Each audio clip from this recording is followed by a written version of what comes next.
Hello, I'm Bronwyn Long-Bourne, author of Custodian of the Spirits, the first book in the Valley of Heart's Delight series. Here's the book.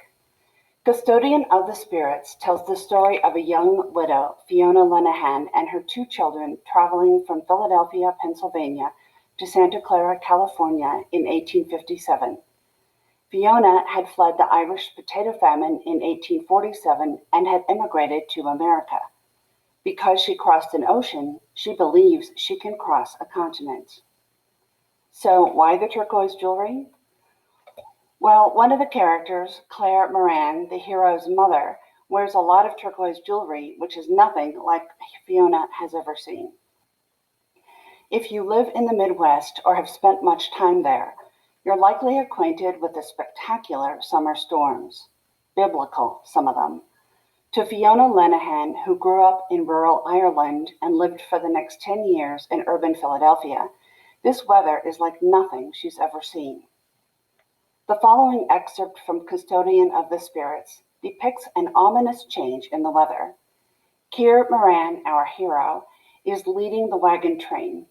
Brent, Billy, and Sam are his three assistants, who are essential at helping to keep 68 wagons, 320 people, and 250 cows headed west. As the day wore on, a stifling dampness settled over them, infusing the atmosphere with a sunlit haze. The air was thick as buttermilk. On and on they marched through the oppressive mugginess, Fiona's head aching more with every minute.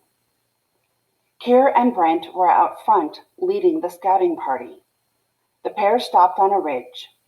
Keir surveyed the sky in all directions, his expression oddly pensive. He studied the cloud formations. "I don't like the sky." "We can handle a little rain," Brent replied with a shrug. "Describe the air to me," Keir said. "Just another airless summer day. It's miserably hot as it isn't even noontime," said Brent, squinting as he regarded the sky.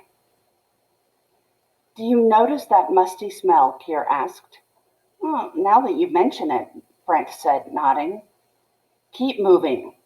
If we're lucky, it won't form until we've traveled beyond it." "Let's pick up the pace," Keir said, nodding toward the company. "I'll ride back to check on Billy and the children who are driving the cattle. We'll delay nooning until we ride clear of the storm." There was some complaint when Keir postponed stopping, but people's tempers settled when they saw the sky. Giant thunderheads were building all around them, wads of cotton multiplying like rabbits. They were beautiful, a pristine cathedral of vapor. But Keir knew the destruction they could breed. It was a massive system extending for miles into the atmosphere. The blue sky turned an unnatural greenish yellow as a haze settled over them. Blinding white clouds became infused with violet. The sun disappeared. The first breeze of the day seemed to bear false relief. The clouds tumbled to a low ceiling, their majesty lost in an ominous witch's brew. They began to churn, wispy fingers twisting from the cauldron in the sky. It grew strangely quiet. The breeze stopped. Flies and grasshoppers disappeared. The drone of the cicada faded. Oxen, horses, and dogs hushed. The travelers glanced nervously at the heavens. The gentle breeze returned, becoming a gale. Forks of lightning snaked toward the ground, followed by the rumble of thunder. Keir rode the length of the company, encouraging them to circle the wagons and take shelter beneath them. A bolt of lightning struck the ground less than a mile away. The resulting thunder vibrated through their bodies. "Put the wagons close together, nearly touching," Keir ordered. "I want a solid wall around our people." Brent and Sam nodded and tore across the prairie, riding low in the saddle. Day became night as the storm continued to bear down on them. Rain began to fall. With it, all sound returned. The animals brayed nervously, their eyes blazing with fear. Death descended from the ominous skies. The curling streak of pioneers had only a mile's warning before it hit, shattering everything in its path. They watched in horror as the enormous tornado approached. Keir galloped around the perimeter, warning everyone to take cover under their wagons. Fiona grabbed her children and threw her body across them. She looked up to gain some sense of the terror around her.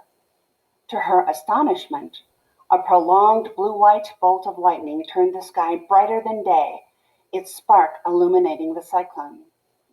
She watched in awe through strobes of lightning as the dark chimneys sucked up water from the river.